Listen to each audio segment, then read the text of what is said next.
19 जुलाई 2025 को 2 बजे के करीब शहर के संविधान चौक के पास नागपुर मसीह समाज ने धरना प्रदर्शन दिया। मसीही लोगों की सुपारी देकर सैराट करने वाले व्यक्ति पर कड़ी कार्रवाई करने की मांग, यह इस धरने का उद्देश्य रहा। धरना स्थल पर अत्यधिक मात्रा में नागरिक उपस्थित रहे। इस धरने के माध्यम से मसीही समाज ने अपनी मांगे समाज माध्यम के द्वारा सरकार के पास रखी। राष्ट्रीय कांग्रेस पार्टी के विधायक पश्चिम नागपुर विकास ठाकरे ने इस धरने में अपनी उपस्थिति दर्शाई और मसीही समाज का समर्थन किया। इस समाज की ओर से सरकार को चेतावनी दी गई है कि उनकी मांगे तुरंत पूरी की जाए। अब देखना होगा कि सरकार इस पर अपनी चुप्पी तोड़ेगी या स्थिति जो की त्यों रहेगी। नागपुर शहर के सभी पास्टर लोग तकरीबन 25-30 हम पुलिस कमिश्नर साहब के पास गए थे और उन्हें निवेदन दिया था कि आप इनके ऊपर एफआईआर दाखिल करो, और उन्होंने भी हमें आश्वस्त किया था कि मैं ये घटना जहां की है वहां इसकी नोट लेकर एफआईआर दाखिल करने की कार्रवाई करता हूं। और आज इसी मांग को लेकर हम सब लोग यहाँ पर हैं। मुझे लगता है वो किसी भी पार्टी का आदमी हो, किसी भी पार्टी को नेतृत्व करने वाला हो, उस पार्टी ने भी उसे समझ देना चाहिए,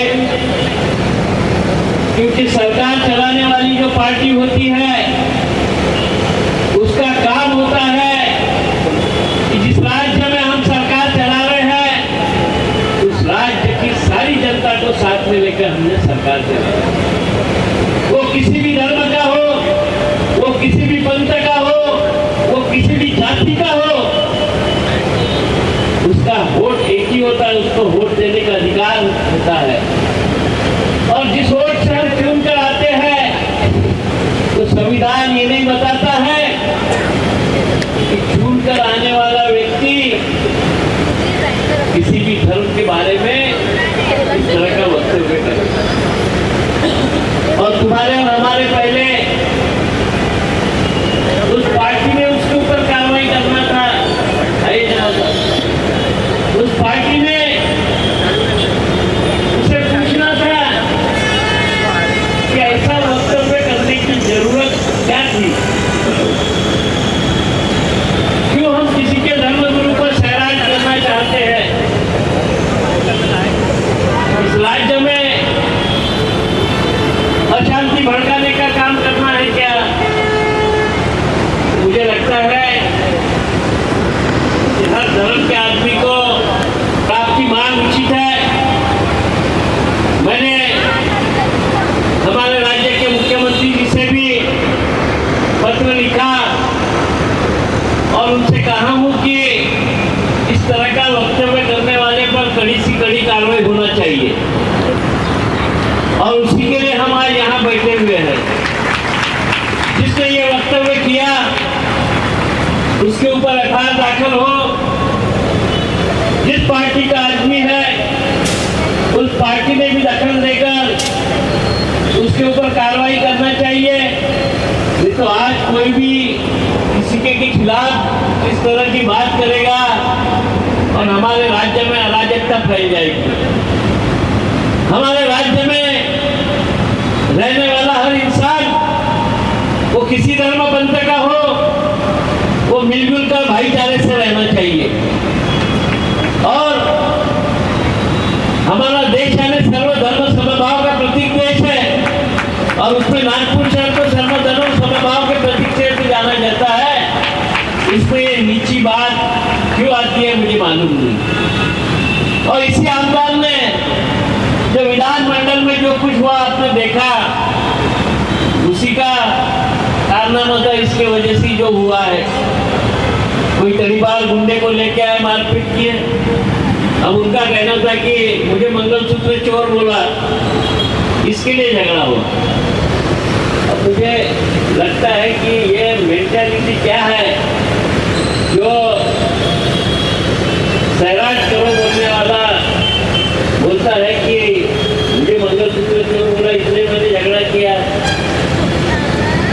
इस सब चीजों की दखल हमारे विधान विधानसभा अध्यक्ष राज्य के मुख्यमंत्री ले रहे हैं और हमें इस धरने के माध्यम से उन्हें विनती करना है, ऐसी जो चून कर आने वाले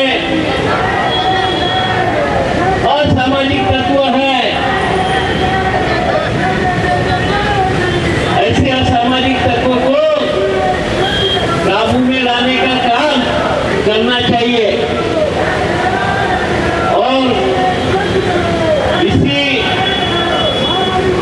और इसी तरह से अगर कोई भी दूर कर आया हुआ जनप्रतिनिधि भूल से रहेगा तो इस राज्य का सामाजिक संतुलन बिगड़ जाएगा और इसीलिए मुझे लगता है कि हम सब मिलकर इस व्यक्ति पर गुना दाखिल करेंगे। आने वाले 17 में 8 दिसंबर को नागपुर का अधिवेशन है और उस अधिवेशन तक अगर ये नहीं होता है तो हम अधिवेशन पर भव्य मोर्चा भी लेके जाएंगे इसके लिए।